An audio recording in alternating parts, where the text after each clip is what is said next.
Hi, David here from More for Apps. Welcome to another video. Today we're going to look at procurement module, cancelling purchase order functionality. So here's the most basic spreadsheet template we have. We've pasted in our order numbers, we simply upload to Oracle, we call the web service, and it returns the values of accepted for those orders. So they're now all cancelled. Now we didn't download the order numbers, we just put them in, but you can download if you wish. So here we're using the download form. We choose our procurement business unit and we just select some dates here. Obviously we could put an order status as well, and we simply press download.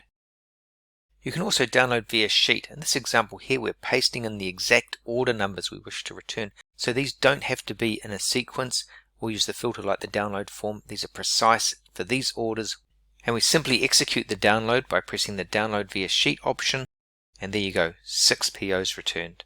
And as part of the download functionality, you can see we have the additional information in grey at the header, line and schedule.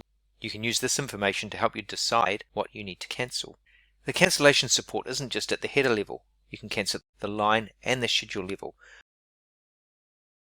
So you can mix and match your upload. We're uploading header, line and schedule cancellations all at the same time.